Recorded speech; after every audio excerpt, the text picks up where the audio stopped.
Paris Climate Accord. Such a move, if made official, is already being blasted by Democrats as a threat to national and global security. Good morning. Welcome to Happening Now.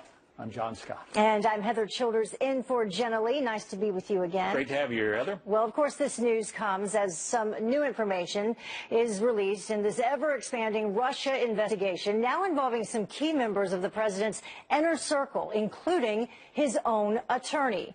We're also awaiting remarks this hour from Veterans Affairs Secretary David Shulkin in a rare appearance in the White House briefing room. Let's get to Chief White House Correspondent John Roberts live on the North Lawn now. John.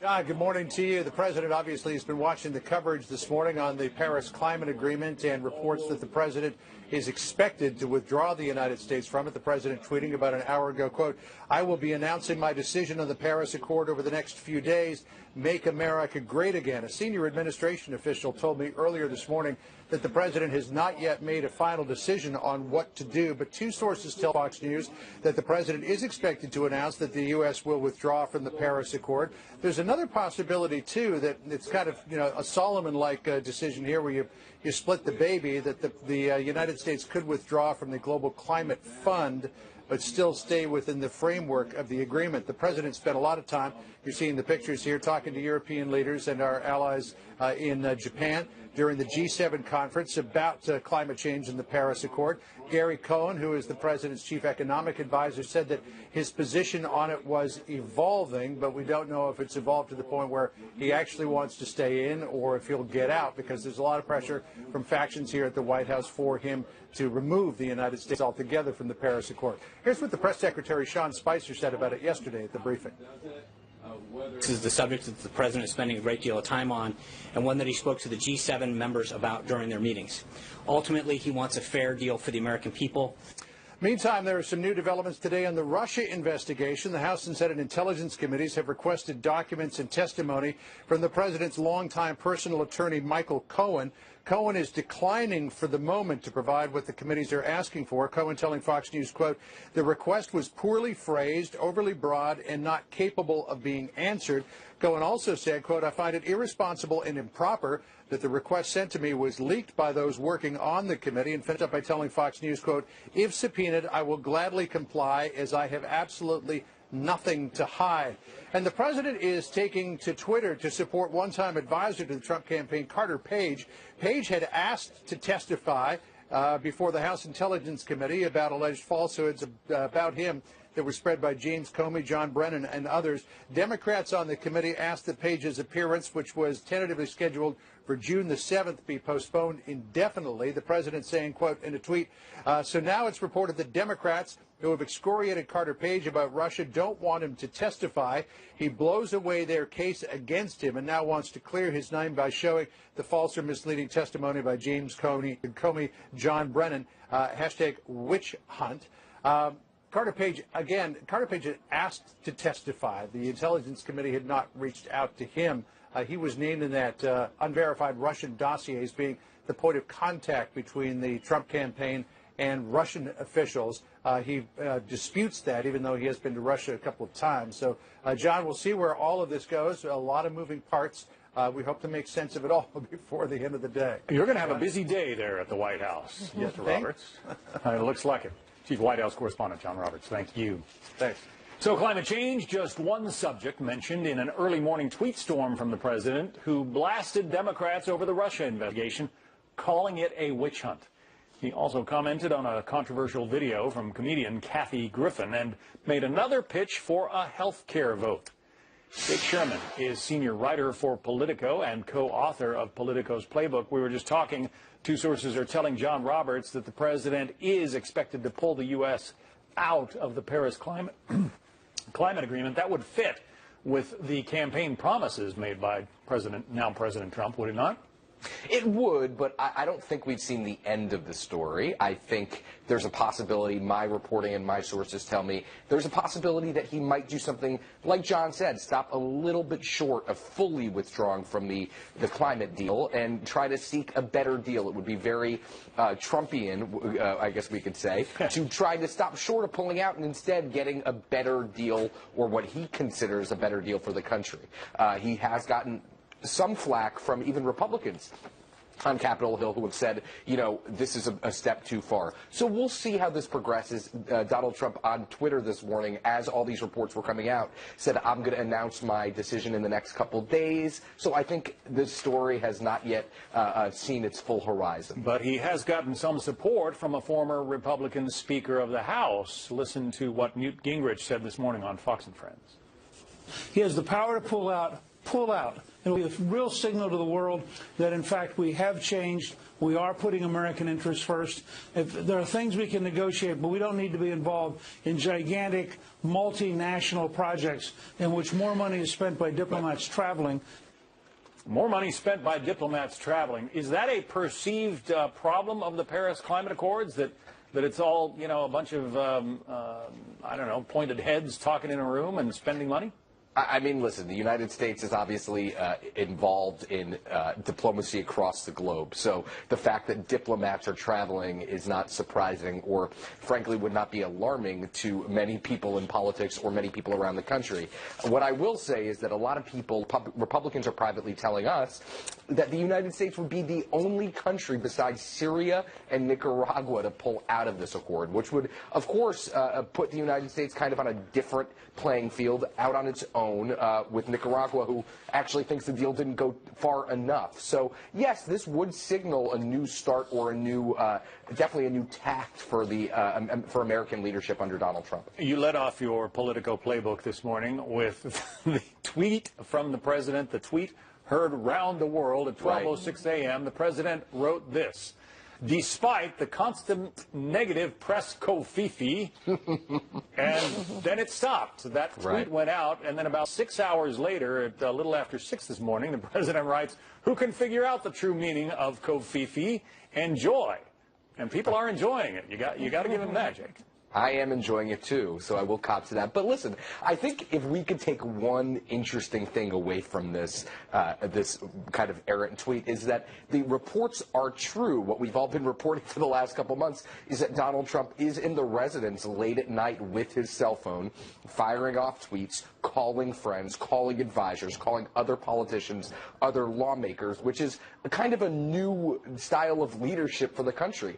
We saw this morning, the Associated Press reported that President Trump gave his cell phone number out to several world leaders, which is very, very unusual, very strange, and has raised some eyebrows in the intelligence community. So definitely a sign that the president is spending time with his cell phone late at night. You know, talking about, well, it was a big issue during the campaign. He often accused Hillary Clinton of not having the energy, the stamina to be president. So he was up tweeting at 12:06 a.m., even if it wasn't exactly a, well, coherent tweet. And then at 5 a.m., he deleted it. So, you know, I guess the president is, as he said, a man who needs only a few hours of sleep.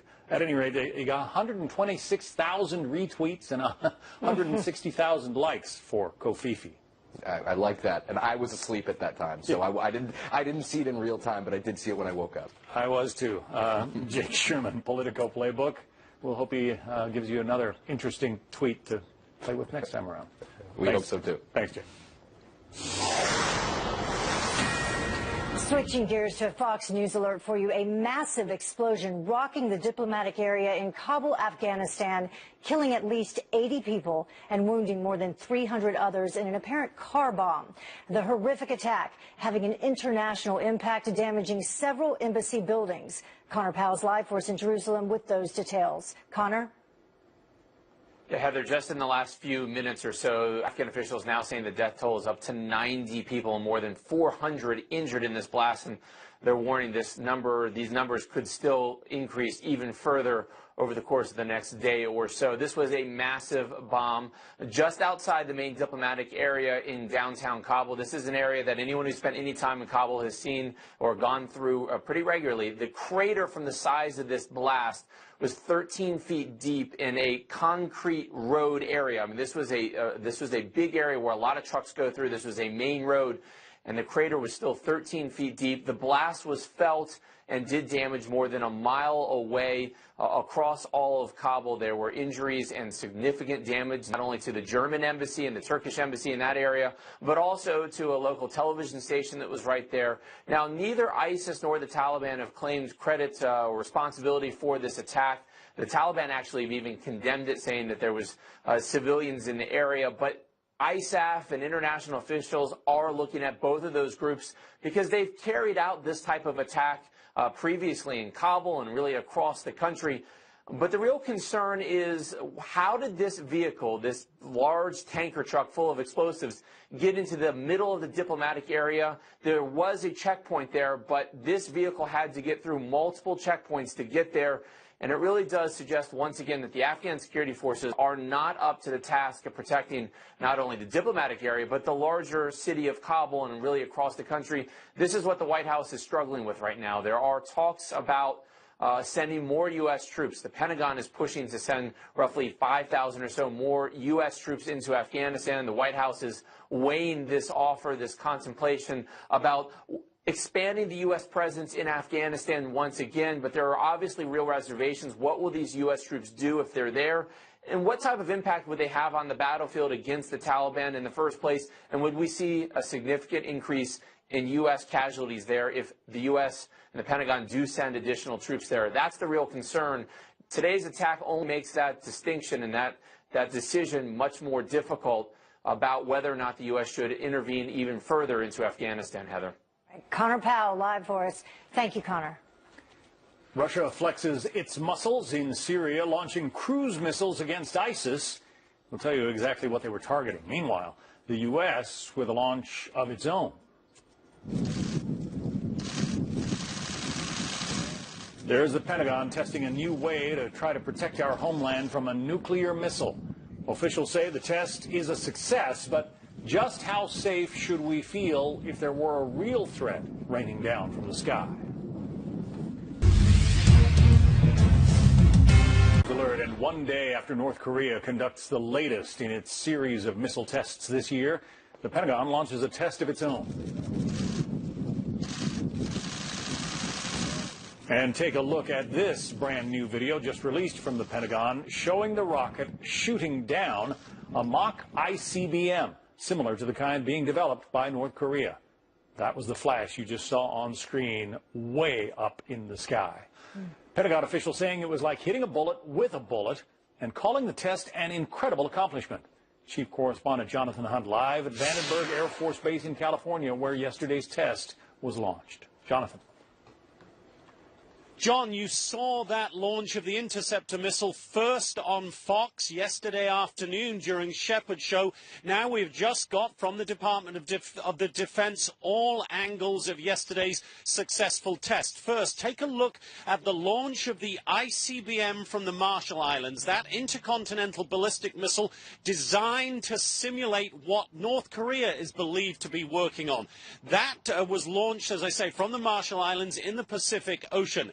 Then back over to Vandenberg Air Force Base a few minutes later, the launch of the ground-based mid-course interceptor from here. And then the intercept itself. That is when what is essentially a very high-tech, precision-guided, but essentially 5-foot chunk of metal breaks off from the interceptor missile and hits the ICBM, destroying it completely hundreds of miles up in space. Clearly not an easy task. And Admiral James Searing, who is director of the Missile Defense Agency, very pleased and very relieved last night, saying in a statement, quote, "This system is vitally important to the defense of our homeland, and this test demonstrates that we have a capable, credible deterrent against a very real threat. I am incredibly proud of the war fighters who executed this test and who operate this system every day." Now, this system will be expanded. There are currently 36 of those interceptor missiles,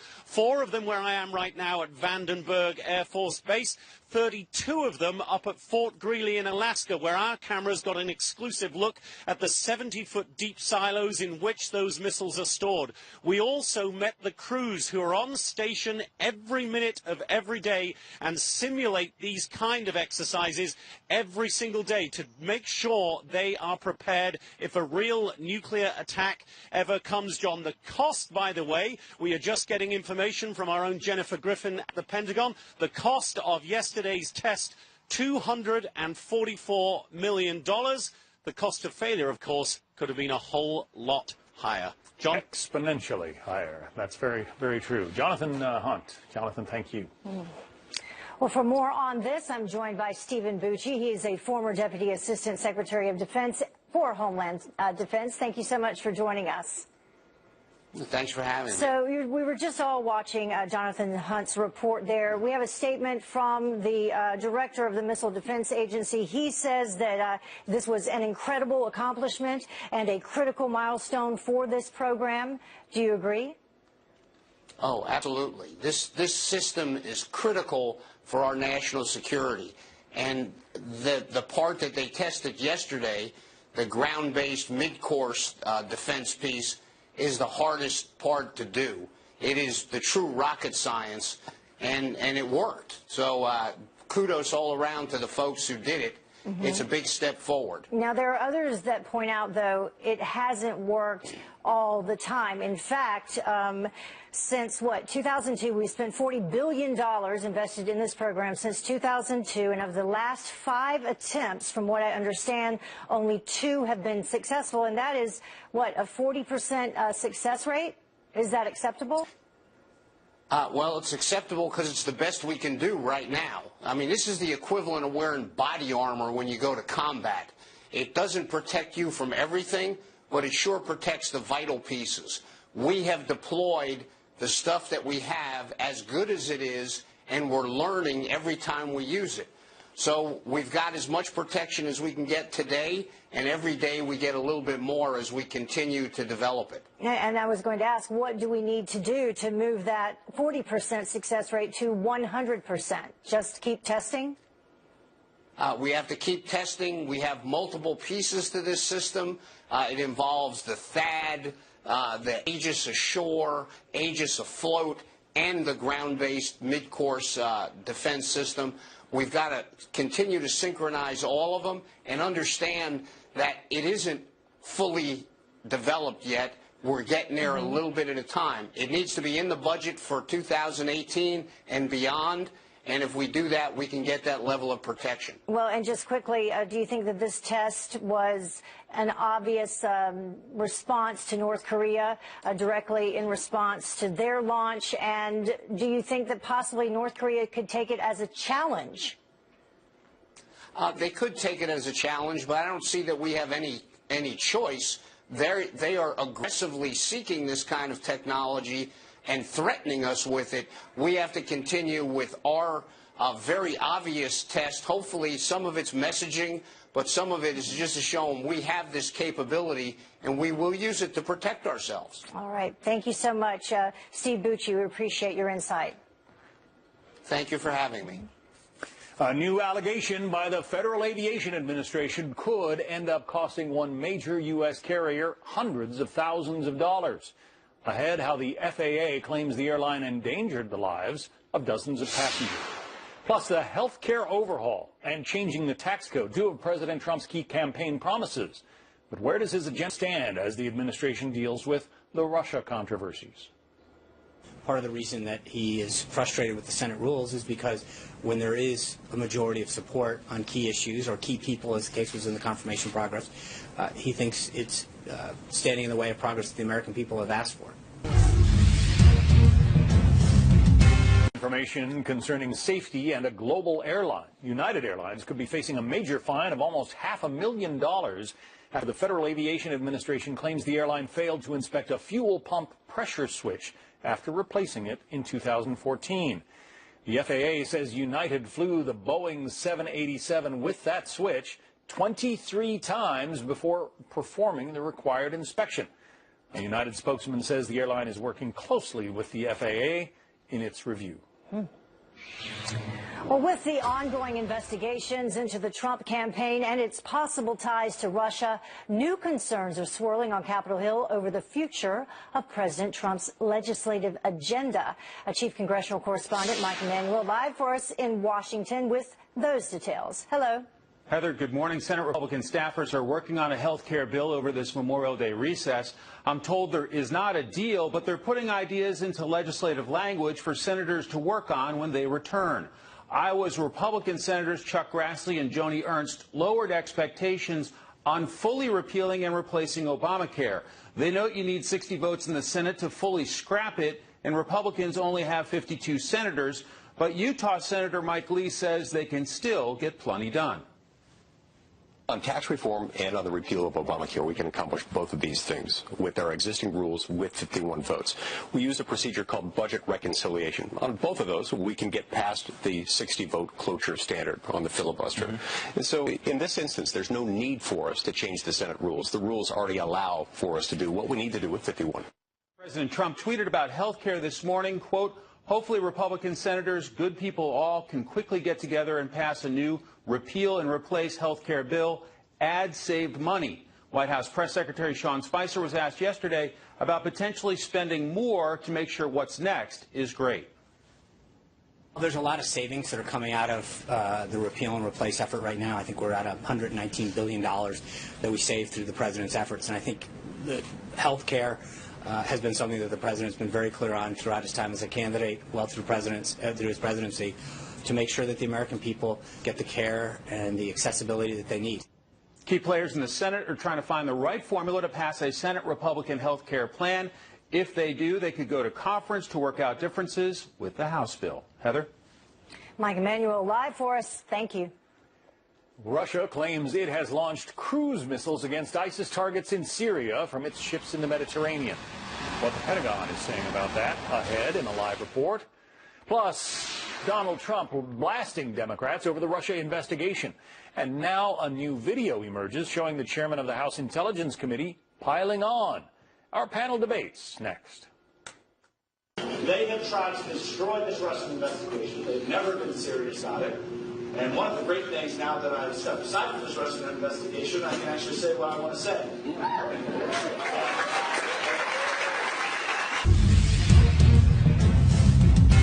Shulkin, the head of the VA, speaking now at the White House. Important stuff. Let's listen in. 900 days to come to his house to talk about what's happening at VA. And as you know, the president is so committed to fixing issues for veterans that what he has told me is that it is important that we be open and candid and transparent about where the problems are. That as a businessman, the only way to fix the issues in an organization is if you come out and you talk about what those problems are. And so, as you know, I'm a doctor, and I like to diagnose things, assess them, and treat them. And so what you're going to hear today is really a candid assessment of where our problems are in VA, with the focus of a businessman and the skills of a doctor to be able to actually help you with that. And as you know, many of these challenges I'm going to talk about today have been decades in building, and they've spanned multiple administrations. And this is the time for us to really address these chronic problems that have affected veterans and in many ways have harmed veterans and their families by not dealing with these issues. So I'm going to tackle these issues heads on. Just to give you a sense about what we're doing today, I'm going to talk about 13 areas of significant risk for VA. It's going to take about 25 minutes to get through. So if you need to get up and stretch, or if you have ADD and you need to leave, I will not be offended. But I just want to give you a sense about that. We've had 137 different assessments and studies telling VA what's wrong and how to fix it.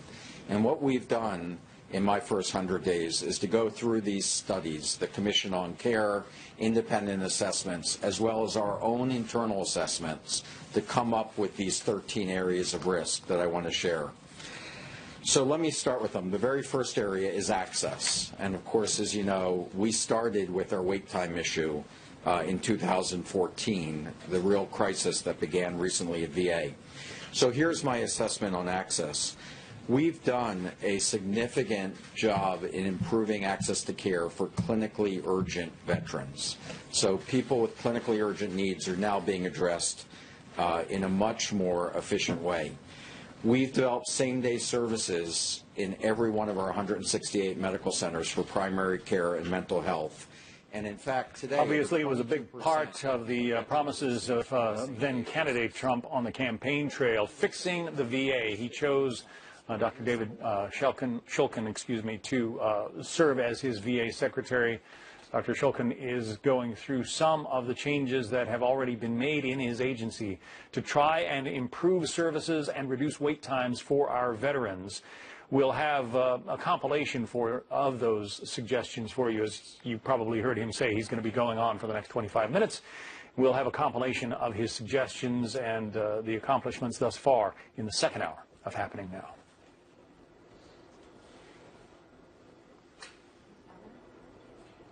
The Democrats don't want an investigation on Russia. They want an independent commission. Why do they want an independent commission? Because they want to continue the narrative that Vladimir Putin and Donald Trump are best friends, and that's the only reason why he won, because Hillary Clinton could have never lost on her own, so it had to be someone else's fault. That's the House Intelligence Committee Chairman Devin Nunes telling Republican donors last month at a private fundraising event the Democrats, he says, are just looking for a scapegoat. And this morning, President Trump fired off a series of tweets about former campaign aide Carter Page, who's being scrutinized over his possible ties to Russia. The president writes, quote, "So now it is reported that the Democrats who have excoriated Carter Page about Russia don't want him to testify. He blows away their case against him and now wants to clear his name by showing the false or misleading testimony by James Comey, John Brennan. Witch hunt." Let's talk about with Simon Rosenberg, president and founder of the New Democrat Network and a former campaign advisor for President Bill Clinton. Rich Lowry is editor of the National Review and a Fox News contributor. Thanks, both of you, for being here. Do you see a smoking gun somewhere, Simon, in all of this talk about Russia meddling in the elections? Look, I think it's why there's an investigation. I'm trying to be very deferential to the investigation. We know that all the investigations are being led by Republicans, right? I mean, so attacking Democrats seems a little bit odd to me because we're not actually in control of any of the investigations. And even the appointment of the special counsel, Mueller, a few weeks ago, was done by somebody that Donald Trump himself appointed. So my hope is that these things just go on and we let the chips fall where they may. In a few months. I don't really know what happened, and that's why I hope these investigations get done quickly so the American people have a better understanding of what actually happened. There's a lot of talk, Rich, about Russian meddling in the elections, but so far there hasn't been any proof that I'm aware of. Yeah, and you'd think, given how leaky this investigation has been, that if there's a smoking gun there somewhere, we'd already know about it or have serious indications of it. And look, I think they're legitimate questions. I'm with Simon. Let's find out the facts. Let the chips fall where they may. But Devin Nunes is right. One of the reasons Democrats are so emotionally invested in the theory that there's collusion with the Russians is because it's part of the grieving process. They want to delegitimize President Trump, and they want to, as much as possible, drag the administration down into this morass of constant investigation. Let me take you back, Simon, 4.5 years to Mitt Romney's campaign against Barack Obama for a second term when he was right. Mr. Obama said this. Governor Romney, I'm glad that you recognize that al-Qaeda is a threat, because a few months ago, when you were asked what's the biggest geopolitical threat facing America, you said Russia. Not al-Qaeda, you said Russia. And the 1980s are now calling to ask for their foreign policy back because, the Cold War has been over for 20 years.